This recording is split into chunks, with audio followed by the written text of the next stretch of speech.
Hey, my name is Gary, and today I'm going to be teaching y'all my pregame stretch routine that provides me with my optimal performance for a game. Let's get started. Okay, so you got a big game coming up. Coaches are relying on you, teammates are relying on you. I'm going to show you how to perform the best of your performance, just like me, Gary, and get the most out of your game. But first, before we get started on my stretching routine, I'm going to show you the equipment we need.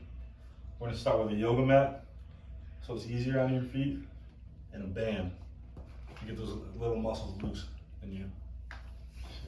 One. First, I like to start out with the yoga mat. We're going to lay this baby down right here and get it going. Me personally, I just start with my legs because they're usually the most sore to begin with. So what I like to get into immediately is loosening my hips because I find the most important for getting me ready for my game because it'll activate. Let me restart that, yeah. All right, let's get going. First things first, I like to start with loosening up my hips because I find them to be most vital for my performance in baseball. When it comes to hitting and when it comes to throwing, hips seem to be heavily involved in the sport of baseball. I can cut it.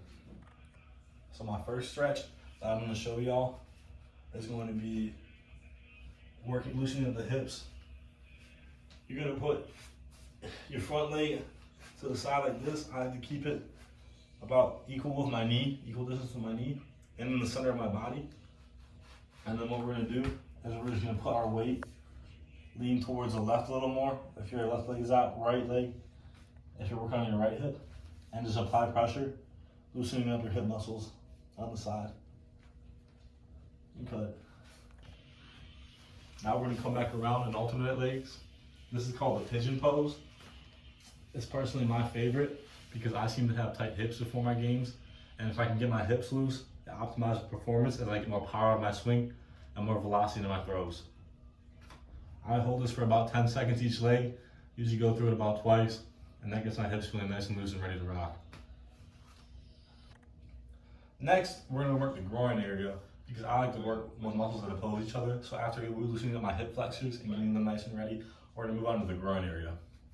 What I like to hit, and what I'm going to hit right here is a straddle. We're gonna start by just going towards the middle, and we're gonna reach down until we hit the ground or grass, and we're gonna pull back.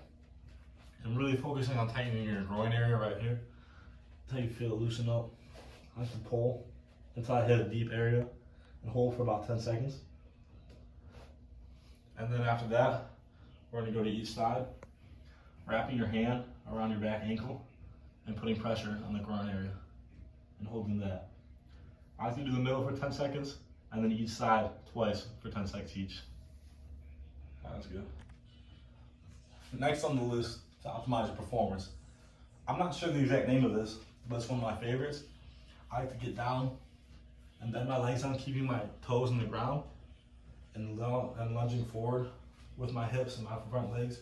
This stretches out my toes and my feet and the bridge of my feet along with my hamstrings. I like to hold this for about 10 seconds. And when I pull back, keeping my balance. And usually there's not enough room right now, but I'll go back into a roll right here to loosen up my back. And I try to touch my toes to the back wall or to the ground behind me, like this. I usually hold that for about 10 seconds. Now that our legs are engaged and feeling loose, I like to start moving towards the upper body and my core section. This also stretches the legs as well too. This movement is vital for baseball because you're doing involves a lot of twisting, which is where your power comes from when throwing and hitting. I pause. What I like to do to get my hitting and throwing ready is start with a lunge right here. Put your weight right here on your front leg. And what we're gonna do is put our hands up at your throwing slot right here. And we're just gonna twist small but surely each side. And then we're gonna come down each side to loosen up our obliques right here. And this also focuses on stabilizing your weight and putting it on your legs. So you're not throwing with just your arm, and rather keeping weight on your legs and throwing with your legs.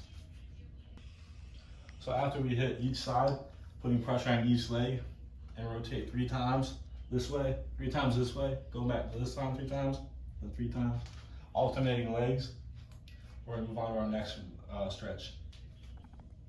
Now that our lower back and hips are ready for action, we're gonna move on to the upper back and hit the muscles around the scapula to make sure we're ready to throw and for anything that comes our way during the game. What I like to hit for this is flying Ys.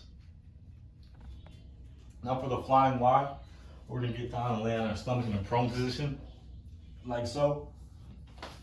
Lifting our head up, keeping our back and legs on the ground. And we're gonna start like this with our thumbs in the air, moving upward. And then after you've hit that 10 times, we're gonna move up to a more broad angle, hit this 10 times. And then finally, we're gonna be completely flat and hit this 10 times. I can do it 30 times each angle, so 10 times each way, until my back feels nice and loose and ready to throw. Pause it. Now next, we're gonna use our other tool, the bands, to finish loosening up our throwing muscles and get us ready for game time. All right.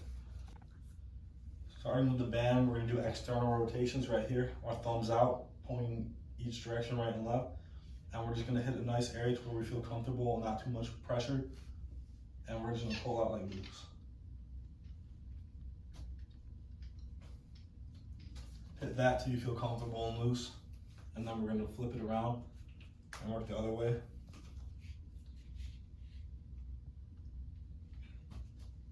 Until we feel satisfied that our arm is loose and ready for action.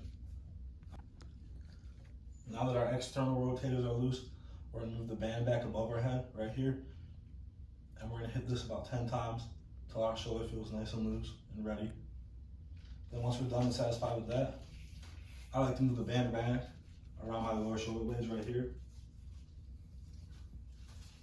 And press out right here. And we're gonna move in and out this way to loosen up our muscles around our scapula to make sure those don't get too tight, because I have a problem where sometimes I'll cramp up right here, but if I get this nice and loose, then we won't have that problem. And make sure our muscles are even. Because throwing a lot can put a lot of pressure on the right side. So by doing this workout, it'll balance them out and we'll avoid injury. And last, to get our arms ready for our swing and our muscles, I like to tie the band around usually a fence. I do this during the game before the warm up. And we're gonna hit each arm going this way 10 times. Then rotate, of course. And then lastly, my arm right, I tie the band around the fence, get my throwing arm right, hitting this. And there's not really a time or a number of reps you should do for this. You should do it till your arm feels comfortable, but not overdo it to where your arm feels worn out. Now that you've completed Gary's pre-game routine and you're feeling nice and loose, you're ready to rock. Go get him, Tiger.